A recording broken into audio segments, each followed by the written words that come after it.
ముకుంద జ్యువెలరీలో వడ్డానం Mela October 4th నుంచి 12th వరకు ఫ్లాట్ 9.99% VA ఆఫర్ మీకోసం. అందరికీ నమస్కారం. Welcome to Suman TV. ఈ ఘటన గురించి ప్రతి ఒక్కరూ మాట్లాడుకోవాలండి. పేరెంట్స్ గా మన బాధ్యత అని చెప్పుకోవచ్చు.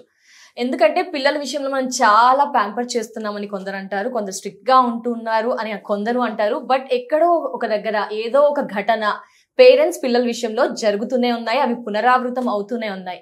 ఎక్కడ సమస్య లోపిస్తుంది అనేది ఆలోచిస్తే గనక చెప్పలేము. అసలు ప్రేమ అతి గారాభమా లేకపోతే స్ట్రిక్ట్ గా ఉంచడమా, మొబైల్ సోషల్స్ ఇవంతానా, అసలు ఏంటి, దేని గురించి మాట్లాడాలి అనుకుంటున్నానంటే, ఒక ఫాదర్ ఆటో డ్రైవర్, ఆటో ఉంది, రోజువారీ చూసుకుంటే కనుక 500-600 సంపాదిస్తా అని చెప్పారు. ఒక అబ్బాయి ఒక అమ్మాయి ఉన్నారు.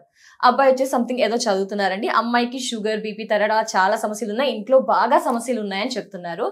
బట్ కొడుకు ఏమన్నాడు అంటే, నాకు బైక్ కొనిస్తావా లేదా చావాలా అని అంటున్నాడు. ఏంటండి ఫాదర్ ని సిచ్యువేషన్ ఏంటి, వాళ్ళ పరిస్థితి ఏంటి, ఇంటర్ చదువుతున్నారు అని అంటున్నారు. బైక్ కొనిస్తారా లేదా అని బెదిరిస్తున్నాడు. కొనికపోతే చస్తా ఇప్పుడే అంటున్నాడు. అసలు ఏంటి, ఏం జరుగుతోంది, పేరెంట్స్ సిచ్యువేషన్ తెలిసి కూడా ఎందుకు ఇలా మాట్లాడుతున్నారు? అయితే ప్రస్తుతం నాతో పాటు ఉన్నారు సోషల్ యాక్టివిస్ట్ డాక్టర్ శివకుమార్ గారు. వారితో మాట్లాడదాము. సార్ నమస్తే. సార్ నమస్తే అండి. ఇది చూసి కొందరు మంచి చేస్తారు అని అనిపిస్తుంది సార్, మరి కొందరు నెగిటివ్ గా కూడా చేసుకోవచ్చు. బట్ మనం మాట్లాడుకుందాం సార్. ఎందుకంటే పేరెంట్స్, చిన్నపిల్లలు కూడా సార్ చాక్లెట్ ఇస్తే ఇది తినండి అని మనం అంటూ ఉంటాం, వాళ్ళు కూడా అమ్మ అది ఇస్తే మేము ఈ పని చేసి పెడతాం. ఇలాంటివి అయితే రెగ్యులర్ గా ప్రతి ఇంట్లో జరుగుతుంది సార్. ఈ తండ్రి అండ్ కొడుకు విషయానికి వచ్చేసరికి, ఈ ఆటో అతను డ్రైవ్ చేస్తుంటారు, మీకు తెలిసిందే కదా సార్. అబ్బాయి ఇలా అన్నాడు, మరి ఎక్కడ లోపం సార్? పేరెంట్ ఫాదర్ లో లోపమా, అబ్బాయిలో లోపమా, మొబైల్ ద్వారానా, లేకపోతే ఏం జరుగుతోంది అసలు ప్రజెంట్ సొసైటీలో? ఒకటేమంటే, ఇది మనం ఆటో డ్రైవర్ పరిస్థితిగా ఆలోచిస్తే ఆయన నిజంగా కూడా ఇప్పుడు ప్రస్తుతానికి ఆటో వాళ్ళ జీవితం గడవడానికే కష్టంగా ఉంది అనేది ఈ మధ్యన మనం చదివించడమే గ్రేట్ సార్, అసలు మొక్కాల తండ్రికి. ఆ తర్వాత వాళ్ళ ఇల్లు గడవడానికే ఇబ్బందికరంగా ఉన్న పరిస్థితుల్లో పిల్లల అతి గారాభంతోనే ఇటువంటివి జరుగుతున్నాయి అనేది మనం అనుకుంటున్నాం. ఇంకోటి ఏమంటే, సోషల్ మీడియాలో ఎవరైతే బాగా డబ్బు ఉన్న వాళ్ళు వాళ్ళ పిల్లలకి కార్లు కొనిస్తున్నారు, బండ్లు కొనిస్తున్నారు అనే రకంగా ఇటువంటి, అంటే మా మధ్య తరగతి కానీ దిగువ మధ్య తరగతి పిల్లలంతా ఆకర్షితానికి వెళ్తున్నారు ఎదుటి వాళ్ళని చూసి. పులిని చూసి నక్క వాతలు పెట్టుకున్నట్టు వాళ్ళు ఏం ఆలోచిస్తున్నారంటే, ఖచ్చితంగా వాళ్ళు కార్లను వస్తున్నారు, మాకు బండన్న కొనియండి. అటువంటి కొంతమంది అంటే సంజయ్ గారు నిజంగా కూడా బాధాకరం ఈ మాట మాట్లాడము. మీరు ఈ కొనిలేని పరిస్థితి ఉంటే మమ్మల్ని ఎందుకు కన్నారు అని అడిగే పిల్లలు కూడా ఉన్నారు.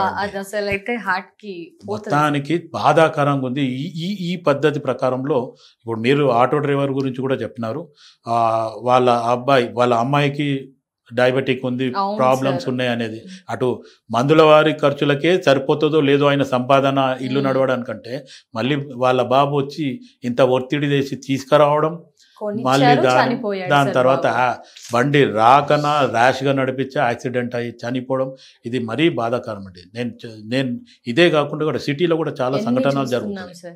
సిటీలో కూడా ఈ సంఘటనలు చాలా జరుగుతున్నాయి. నాకు తెలిసి రాజేంద్ర నగర్లో ఒక పిల్లోడు, ఒకటే అబ్బాయి, తండ్రి already kidney failure candidate, lungs problem ఉంది. ఆయన హాస్పిటల్ ఇది అవుతుంటాడు. కాకపోతే ఆయన ఎక్స్ ఎంప్లాయీ ఉండే కాబట్టి సరిపోయింది. మొన్న రీసెంట్లీ వాళ్ళ బాబుకి నాకు ఖచ్చితంగా బైక్ కొనియాల పల్సర్ అంటే 175,000 ఏదో పెట్టి కొనిచ్చారు. Just 1 week back I heard that fellow was met accident. కాలో చెయ్యి రెండు విరిగి ఉంది. ఇటువంటి పిల్లలకు మట్టుకు ఇది ఒక ఆదర్శం. ఖచ్చితంగా తల్లిదండ్రి కూడా ఆలోచించాలా, మనకు ఆ స్తోమత ఉందా, మన పరిస్థితి ఏంది, మనం ఏ స్థాయిలో ఉన్నాం అనేది తల్లిదండ్రి కొంచెం పిల్లలకు అది చెప్పాలి అంటారు సార్. చిన్నతనం నుంచే చెప్తే బాగుంటుందా, లేదు మన సమస్యల్ని చెప్పి పెంచిస్తే మనం చీప్ అయిపోతామా, ఇలాంటి రకరకాల ఆలోచనలు ఉంటాయి. అంటే సంధ్య గారు, నాకు ఉన్న ఆలోచన ప్రకారం ఏంటంటే, ఎట్టి పరిస్థితుల్లో సమాజంలో డబ్బు ఉన్న వాళ్ళు ఉన్నారు, డబ్బు లేని వారు ఉన్నారు, మధ్యతరగతి వాళ్ళు ఉన్నారు. కానీ వీళ్ళందరి మీద ఆలోచిస్తే ఎవరి తల్లిదండ్రి అయినా వాళ్ళకున్న బాధ్యతలు పిల్లలకు ఖచ్చితంగా నేర్పించాలి. మన పరిస్థితి ఏంది, మనం ఏ స్థాయిలో ఉన్నాము, రేపు నెక్స్ట్ నువ్వు ఎక్కడి నుంచి ఎక్కడ పోవాలి. ఇప్పుడు సపోజ్ ఆటో డ్రైవర్ కొడుకు ఖచ్చితంగా ఒక రకంగా ఆలోచిస్తే మంచిగా చదువుకొని ఓ ఐఏఎస్ ఐపీఎస్ లేకపోతే గ్రూప్స్ రాయడం ఆ రేంజ్కి ఎదుగుంటే ఆటో డ్రైవర్ ఒక రకంగా సంతోషించేవాడు.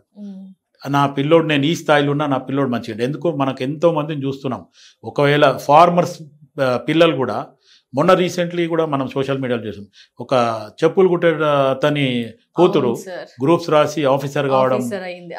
అట్లా ఎందుకంటే పిల్లలు మంచిగా చదివి తల్లిదండ్రికి పేరు వచ్చేలాగా ఉండాలి తప్ప వేరే వాళ్ళని చూసి వాళ్ళకి అది ఉంది మనకి ఇది కావాలా మీరు కొనివ్వాలా లేకపోతే అనేది తల్లిదండ్రిని భయపెట్టడం, భయభ్రాంతులు చేయడం నిజంగా కూడా పిల్లలకి ఇది తగదు. ఎవరైనా పిల్లలు అనగానే తల్లిదండ్రులకు ఒక అభిమానం, ప్రేమ, మా పిల్లలు చాలా మంచిగా చూసుకోవాలా అనేది తల్లిదండ్రికి ఎట్లాగా ఉంటుంది. కానీ తిండి పరంగా కొంతవరకు చూసుకొని మిగతా అంతా లిమిట్స్ పెడితేనే బాగుంటుందేమో కదా సార్. ఖచ్చితంగా ఆలోచించాలండి. ఎందుకంటే పిల్లల విషయంలో ఆలోచిస్తే కొంచెం తల్లిదండ్రులు మన పరిస్థితి ఏంది, మనం ఏ స్థాయిలో ఉన్నాం. నేను అనుకుంటా బహుశా ఇక్కడే ఎల్లారెడ్డి కూడాను అమీర్పేటలో నేను ఒక ఫ్యామిలీని చూశాను.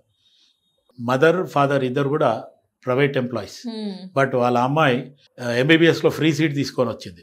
ఇటువంటి వాళ్ళు చాలా హ్యాపీగా ఫీల్ అవుతుంది. ఎందుకంటే వాళ్ళ పెద్దనైన పిల్లలు వాళ్ళని కంపేర్ చేస్తూ నేను కూడా ఒక కాంపిటేటివ్గా ఉండాలా ఒక స్పిరిట్ తీసుకొని అమ్మాయి ఫ్రీ సీట్ తెచ్చుకుంది. మల్లారెడ్డి కాలేజ్లో ఎక్కడో ఎంబీబీఎస్ ఇప్పుడు సెకండ్ ఇయర్ థర్డ్ ఇయర్. అమ్మాయి నిజంగా కూడా అప్రిషియేట్ అవ్వాలి.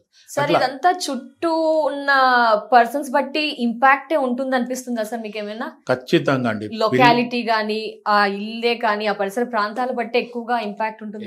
ఎన్విరాన్మెంట్ కంపల్సరీగా మన మీద అది ఉంటుంది, ఇంపాక్ట్ ఉంటుంది.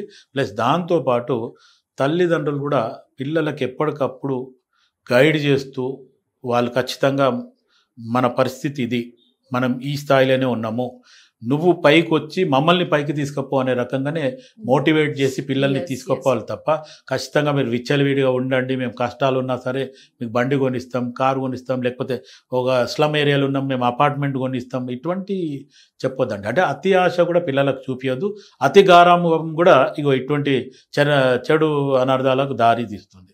ఎట్టి పరిస్థితుల్లో తల్లిదండ్రే ఇక్కడ మెయిన్ గా పిల్లలకి గైడ్ పాత్ర వహించేది parents and moreover friends అండి. వాళ్ళకున్న ఫ్రెండ్ సర్కిల్ వారిపై కూడా ఎప్పుడు పిల్లలపై ఫోకస్ చేసి ఉంచాలి సార్. డెఫినెట్ గా ఖచ్చితంగా వాళ్ళ ఫ్రెండ్స్ అంటే మన పిల్లలు ఎటువంటి వాతావరణంలో తిరుగుతున్నారు, ఎవరితో తిరుగుతున్నారు, వాళ్ళకి ఏం అలవాట్లు ఉన్నాయి, మంచో కాదా, అది మనం ఖచ్చితంగా చూడాలి. Yes sir, thank you so much sir, valuable time spend చేసినందుకు. నమస్కారం.